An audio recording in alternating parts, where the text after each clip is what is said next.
Coucou tout le monde. Alors aujourd'hui je vous retrouve pour une petite vidéo qui va être une petite vidéo, je pense que je vais appeler ça comment je m'organise pour préparer un album. Tout ce que je fais avant de commencer le scrap en lui-même, tout ce que je prépare. Et bien sûr, ça va être un album qui va être réalisé en tuto sur la chaîne. Il va être en plusieurs parties parce que je vais vraiment faire un album assez complet avec vraiment toutes les étapes pour les débutantes. Donc n'hésitez pas à rester connectés puisque ça arrive à la suite. Vous aurez les vidéos qui vont arriver voilà, dans la suite. Du coup, le nouvel album que je vais faire en tuto, ça va être un gros album, hein. Vous allez voir les dimensions, je vais vous expliquer. C'est avec la collection Princesse Adventure de chez Craft O'Clock. Donc moi je l'avais acheté sur la boutique de Ninon, donc Horizon Créatif. Je vous mets le lien en barre d'infos, n'hésitez pas à aller voir. Après on la trouve un peu partout. C'est une magnifique collection que j'aime beaucoup. Donc voilà, je vais vous faire voir les papiers si vous les connaissez pas.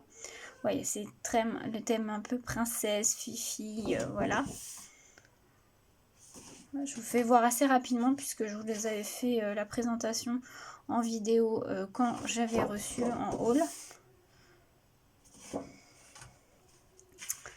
Voilà, vraiment toute douce avec des couleurs pastel. Je la trouve très très jolie cette collection.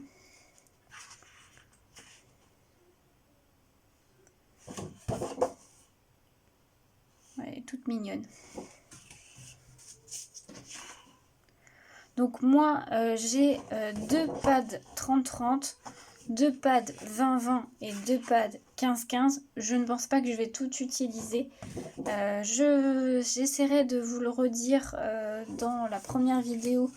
Peut-être pas dans la première vidéo, mais pour moi je pense que je vais utiliser les deux de 30-30 et les deux de 20-20 et peut-être un de 15-15. Je ne suis pas sûre. Mais voilà, ça va être un album assez conséquent.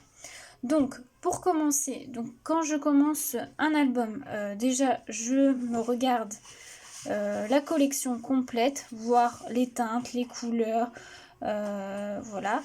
Je choisis mon cardstock que je vais utiliser pour aller avec. Donc, moi, j'ai choisi un Clairefontaine. Alors, moi, je l'ai acheté en grosse ramette, hein, mais c'est le Clairefontaine Trophée en 160 grammes. Et c'est la couleur lilas. Donc, si ça veut bien faire le focus. Voilà. Donc, c'est la couleur lilas. Je vais vous faire voir une page pour que vous vous rendiez compte. Alors, désolée parce que c'est juste au-dessus. Donc, je vais peut-être faire un peu de bruit. Voilà. Donc, pour vous rendre compte de la couleur, c'est un couleur lilas. Je ne suis pas forcément lilas. Enfin, je trouve que ça fait pas vraiment lilas, mais voilà, c'est un couleur rose. Rose. Moi, je trouve qu'il fait très pastel. Donc, je trouve qu'il va très très bien avec. Alors, d'habitude, je ne prends pas le Clairefontaine Trophée. Je prends plus le Clairefontaine Pollen. Sauf que là, j'ai pas trouvé ce que je voulais. Je voulais un rose un peu pastel en pollen. J'ai pas trouvé dans mon magasin. Et comme il me le fallait assez rapidement, je n'ai pas voulu commander. Du coup, j'ai pris le trophée, on verra bien. Moi, des fois, le trophée, je l'avais déjà testé sur du noir. Je trouvais qu'il faisait... qui se craquait. Mais bon, écoutez, j'ai fait un pli, là, ça a l'air de passer. Donc, bon, on verra bien au fur et à mesure. Mais bon, je pense que ça va bien avec, en tout cas. Donc, voilà, je commence par choisir le cardstock que je vais utiliser. Et ensuite, je me prends une feuille de brouillon, donc moi, dans mon planeur. Et en fait, je marque, voilà, c'est flou, je marque d'abord la structure de l'album, comment je vais faire ma structure. Là, je vais la faire assez simple, je vais vous faire voir, j'ai déjà découpé ma cartonnette.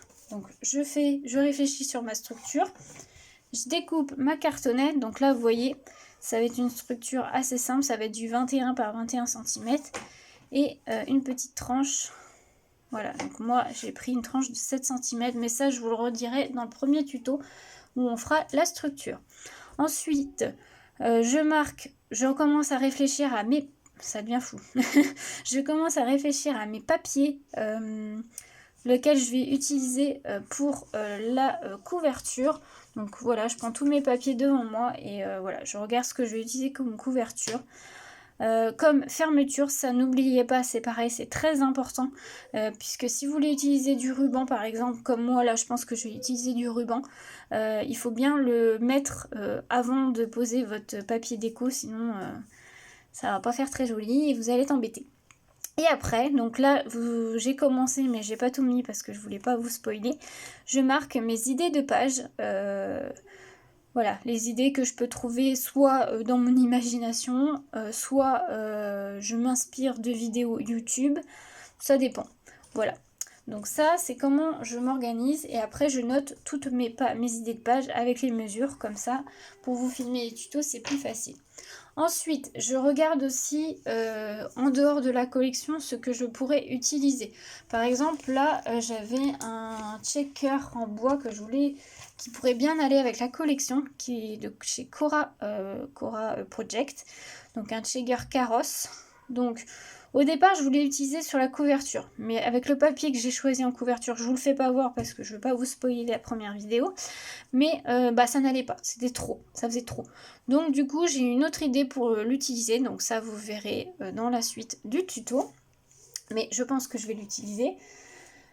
Ensuite, je regarde un peu les dies, si moi je fais beaucoup d'interactions avec des pochettes, des rabats, des choses comme ça.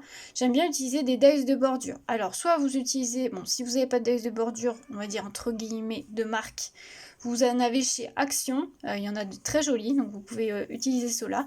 Sinon, moi je pense que j'hésite entre deux, donc pour cet album, je ne sais pas encore. J'ai ceux de chez Heartfelt, donc celle-ci. Voilà, qui sont assez fins, mais voilà, ils sont très jolis. Donc je sais pas, j'hésite encore entre ceux-là et... si tu veux bien te remettre, ça serait bien. Et j'hésite avec celui-ci aussi, qui vient de la marque, donc c'est Garden of Love, et c'est la marque Crafter Compagnon. Je l'avais eu sur le site de Horizon Créatif. Si vous voulez retrouver les dies Heartfelt, vous avez la boutique de Hélène, donc Hélène Scrap Store. J'essaierai de vous mettre tous les liens en barre d'infos si ça vous intéresse. Je vous mets les liens si vous voulez. Donc voilà, je regarde un peu les dies que je pourrais utiliser. Ensuite, la déco, moi, je la fais bien après. Généralement, je fais toute ma structure avec mes pages et après, je fais ma déco à la fin. Donc, en sachant que pour la déco, moi, j'utilise beaucoup, je vais vous faire voir, chez Craft O'Clock, pardon, c'est bien puisque vous avez des kits de la collection avec, comme ceci, donc avec des dice cut, des tags, voilà. Donc en fait, ce que je fais généralement, c'est que je découpe tout avant de faire ma déco, et comme ça, j'ai tout de près. Donc moi, là, j'ai commencé à découper. Donc bon, voilà, il y en a vraiment pas mal. Hein. Donc je trouve que pour la déco, vous voyez chez Craft O'Clock, vous avez pour faire des petites pochettes, des enveloppes, vous avez des tags, vous avez plein de choses. Donc c'est vrai que pour agrémenter je trouve que pour agrémenter les albums, c'est super bien. Et du coup, moi, je les découpe. Là, vous voyez, j'ai déjà commencé un petit peu. Donc là, j'ai découpé les petits tags, j'ai découpé les grandes cartes et derrière, j'ai découpé des petites pochettes pour faire des petites pochettes. Voilà. Donc moi, je découpe tout à l'avance, comme ça, quand je fais ma déco, j'ai ce qu'il faut. Donc voilà. Donc vous voyez, il y a quand même pas mal de choses à découper. Alors, c'est sûr que je ne me servirai pas de tout. Mais bon, au moins, j'ai le choix. Quand je fais ma déco, quand je fais mes interactions, au moins, j'ai le choix et j'ai ce qu'il faut. Du coup, voilà, je pense que j'ai tout dit. Alors, si, une chose que je l'ai pas fait en avance d'ailleurs, je choisis si je encre mes papiers ou pas. Là, je vais sûrement les ancrer. Alors, du coup, si je les encre, je vais choisir mon encre. L'encre là que je vais utiliser, alors je l'ai pas sortie, mais je pense que ça va être une Distress Oxide, je pense à la Victorian Velvet, puisque je pense qu'elle ira très bien avec. Mais voilà, je vous redirai ça dans les tutos qui vont arriver. J'espère que ce tuto d'album vous plaira.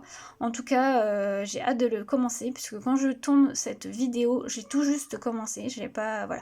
Vous les aurez peut-être pas à la suite, vous savez, les jours sur une semaine. Je pense que vous les aurez, voilà, au fur et à mesure. Mais ça arrivera assez rapidement puisque là, la première vidéo sortira. Peut-être le mardi. Je pense que le premier tuto de la structure sortira peut-être jeudi, vendredi ou voilà, dans la semaine aussi. J'essaierai de ne pas mettre trop de temps à faire entre les différentes parties, mais je vais avoir vraiment plusieurs parties parce que je vais détailler vraiment au plus maximum que je peux faire pour que les débutantes, si il y en a sur ma chaîne, puissent bien voir comment je fais un album. Et là, ça va être un album assez conséquent. Donc voilà, avec pas mal d'interactions et tout, j'ai déjà mes idées. Donc j'espère que ce tuto vous plaira et que vous me suivrez dans cette aventure de cet album. Voilà, donc je vous souhaite une belle journée. Dites-moi en commentaire si ça vous plaît, si vous allez suivre le tuto ou pas. Et j'essaye de vous mettre tous les liens en barre d'infos pour trouver la collection, les dies. Voilà, n'hésitez pas à aller voir. Sur ce, je vous souhaite une belle journée à tous. À bientôt pour le tuto.